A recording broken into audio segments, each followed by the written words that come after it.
Welcome back to the deep dive. Today we're getting into something that is just incredibly high stakes. We're talking about the math, specifically the dosage calculations that are, by law, the clinician's personal responsibility, even with all the tech we have today. Right. And our mission for this deep dive is pretty clear. We want to pull out the absolute foundational knowledge you need for nursing pharmacology. So we'll move through the different measuring systems, get a handle on the main conversion method, and then look at the special calculations for adults and for kids. And this isn't just about, passing a test. Not at all. This is about building a system in your own mind to prevent errors in a place where errors can be catastrophic. So let's start with that legal landscape, because it's really non-negotiable. We all know about the triad, the prescriber, the pharmacist, and the nurse.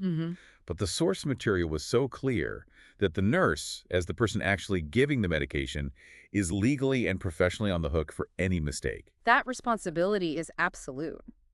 I mean, even in the most modern hospitals where everything comes in these single pre-packaged unit doses, mistakes still happen.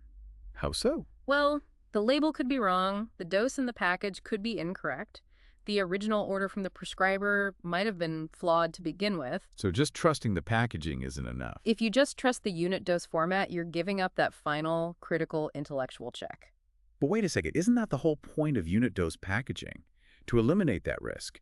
Are you really saying that doing the math by hand is more reliable than the pharmacist and an automated system? I'm saying it's the indispensable failsafe. It's the backup. If you can't do the math yourself, you lose the ability to spot the error when it happens. Okay, let's unpack this. Yeah. The responsibility is clear. Now let's look at the tools we need to ensure the right dose.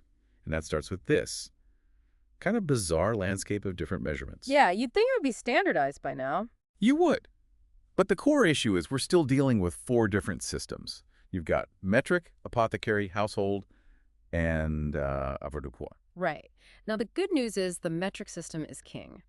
It really dominates. It's used everywhere. It's base 10. You've got the gram for solids and the liter for liquids. Simple enough. And the real insight here is that the U.S. Pharmacopeia Convention, the USP, they mandated way back in 1995 that everything had to be in metric units. So why are we still talking about the others? That's the key. The fact that we still have to teach the others shows that the standardization it didn't fully work. It failed to get rid of these older, more dangerous systems. So that failure forces us to be constantly vigilant. You still see the apothecary system pop up. Oh, yeah. It's that really old one. You'll find it in old doctor's notes, maybe some standing orders.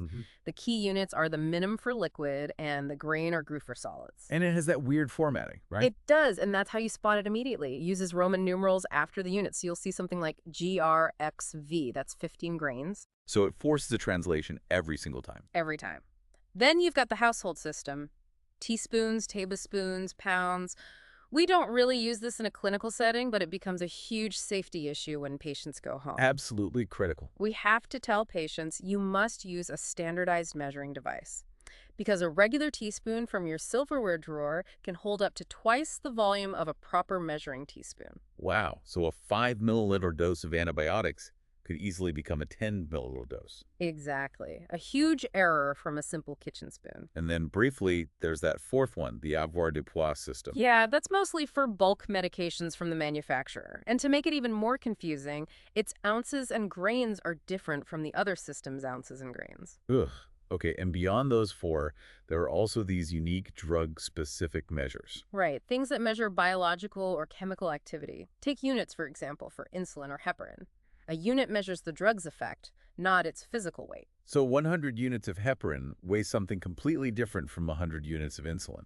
Completely unrelated. They just measure a specific biological action. Got it. Effect versus mass. That's a key distinction. It is. You also see milliequivalents, or MEQ for electrolytes, and international units for vitamins. But the main takeaway is metric is standard. If you see anything else, you have to convert. Okay, so if the USP said metric only, but we're still seeing GRSV on an order sheet, how do we bridge that gap safely? That's where ratio and proportion comes in. It's the universal language for this. The cornerstone. It's the cornerstone of safe conversions. You just set up a simple equation. On one side, you have a ratio of 2 amounts you know are equivalent, And that equals a ratio with the amount you need to convert and your unknown X. And you mentioned it's a critical thinking check. It is. It's the moment you stop and verify everything, overwriting a potentially flawed order or a confusing label. Okay, and the rule is that, like, units have to be in the same position, either both on top or both on the bottom of the fraction. Let's walk through an example. Let's say we need to convert 6 fluid ounces to milliliters. We know that 1 fluid ounce is 30 milliliters. Okay, so you set up the known ratio, 1/30, and you set that equal to the unknown, 6/x. You cross-multiply, and you get 180 millilam. Simple algebra, but the process is the safety check. Exactly. Yeah. You've just confirmed the numbers yourself. Let's try with a solid. We have to convert 32 grains, that old apothecary measure, to milligrams. And the equivalent is 1 grain equals 60 milligrams. Same process. You set up the ratio. 1 is to 60 as 32 is to x. Cross-multiply, and you get 1,920 milligrams. You're basically bridging a 200-year gap in medical history right there. So now we can use that same exact principle to figure out the dose itself, how many tablets or how much liquid to give. Right. For oral drugs, the formula is pretty straightforward. You've got the dose available per tablet over 1 tablet equals the prescribed dose over X tablets. Okay, let's use the aldactone example. The order is for 0.05 grams, but the pills on hand are 25 milligrams each. Stop right there. You can't do anything until the units match. Grams and milligrams. Right. So step 1 is always conversion. We convert 0.05 grams to 50 milligrams. Now the units match. Perfect. Now we can set up the ratio. 25 milligrams is to 1 tablet as 50 milligrams is to X tablets. Cross multiply, and X equals 2 tablets. And that whole process ensures you're calculating based on the exact drug concentration you actually have in your hand. But safety here isn't just about the number. It's also about how the drug is released. We have to talk about cutting or crushing tablets. Oh, this is paramount. Any tablet marked as delayed release, controlled release, or sustained release, DCR, CRSF, you cannot alter it. Why not? Because they have this complex matrix system inside that's designed to release the drug slowly over hours. If you cut or crush that, you destroy the matrix. The entire dose gets released at once. And that can be a massive toxic overdose. Instantly. You always have to check the drug reference. And this same ratio principle, it works for liquids too, right? For oral and injectable drugs. Yep, same exact principle. The unknown X just becomes the volume in milliliters instead of the number of tablets. So if an order is for 250 milligrams of amoxicillin, and the bottle says it's 125 milligrams per 5 millimol. The math is 125 over 5 equals 250 over X, a little cross-multiplication, and X equals 10 millimol. And for an injection, say 75 milligrams of meperidine, and the vial is 50 milligrams per ml. The ratio tells you to administer 1.5 millimol. It's the same logic every single time. Here's where it gets really interesting. When you add the element of time, now we're moving into intravenous or IV calculations. The flow rate. Right, drops per minute. To do this manually, you have to know the drop factor of your IV tubing. And there are 2 main types. Generally, yes. You have microdrip, which is always 60 drops per ml. That's for really fine control. And then you have macrodrip, which is usually 15 drops per ml for larger volumes. But you have to check the packaging. Always. You must check the package for the exact drop factor. Never assume. So the formula is total volume in ml divided by the total time in minutes. And then you multiply that by the drop factor. And that gives you your drops per minute. Let's use the example. 400 milliliters of the D5W needs to go in over 4 hours. Okay, so first step, 4 hours is 240 minutes. Right. So if we use a microdrip system, the one with 60 drops per ml, the calculation is 400 divided by 240 times 60. That gives you 100 drops per minute. Okay, but what if we use the macrodrip tubing, the 15 drops per ml, for that same exact order? Then the calculation is 400 divided by 240 times 15. The answer is 25 drops per minute. Wow, a 4-fold difference, just based on the tubing you grabbed. Precisely, and this gets back to what you were saying earlier about technology. Sure, we have electronic pumps now, but is knowing how to do this manually just a backup for a power outage? I think it's more than that. If you only ever rely on the pump, you lose that critical thinking muscle. You can't spot an error if someone accidentally programs the drop factor as 60 instead of 15. Exactly. That simple typo could make the drug infuse 4 times faster than intended. The manual check is a cognitive safeguard. It is. The human ability to look at a number and say, wait, that doesn't seem right. That's the key. Okay, finally, let's turn to the most sensitive area of all, pediatric dosing. And the rule of thumb is that children are not just small adults. Why is that?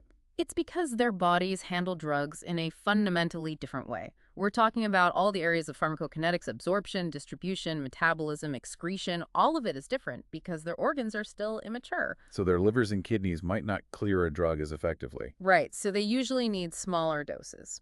But sometimes their metabolism is so fast, they might actually need a higher dose for a short period. It's complex. And before we had more precise methods, clinicians used these estimation formulas, right? They did. Things like the Fried rule for infants, the Young rule for kids up to 12, and the Clark rule, which was based on weight. They were just estimations. They weren't very precise. Which is why we've moved on to more accurate methods now. Thank goodness. The first is body surface area, or BSA.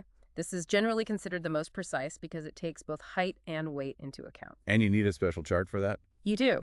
You use what's called a nomogram to find the child's BSA in square meters. Then the formula adjusts the standard adult dose based on the child's BSA. Okay, and what's the other common method? That would be the milligrams per kilogram method dash NGKG. This is what's used most often when a safe dose range for a specific drug has already been established for children. And this one is crucial for really potent drugs. Absolutely. Drugs with a very small margin of safety, like chemotherapy agents. For example, if the dose is 0.55 kilograms and your patient is a child who weighs 22 kilograms, you just multiply them. Which gives you 12.1 milligrams, which you'd probably round to 12 milligram. Correct. But you see how small that number is? The margin for error here is almost zero.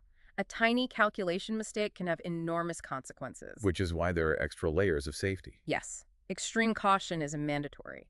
It's why so many facilities have a policy that 2 nurses have to independently check all critical pediatric doses before they're given. It's that final, highest level of critical thinking. So if we connect this to the bigger picture, all these calculations, they aren't just abstract math problems. They are the cognitive safety net that prevents medication errors no matter what the technology or the packaging is telling you. That's the perfect summary. We've seen that the metric system is the standard, that ratio and proportion is the essential tool for all conversions and calculations, and that for kids, we have to rely on the precision of BSA or MGKG, not those old estimation rules. Thank you so much for sharing your source material and letting us really get into the weeds on the math behind the medicine. My pleasure. It was a great conversation. So it leaves us with a final thought for you to take away. In a world that's moving so fast toward precise, personalized medicine, is the manual skill of ratio and proportion calculation just a simple failsafe? Or does it actually represent an indispensable, non-delegable check that ensures true critical thinking happens before any drug is administered? That's an important question for your continued learning. We'll see you on the next deep dive.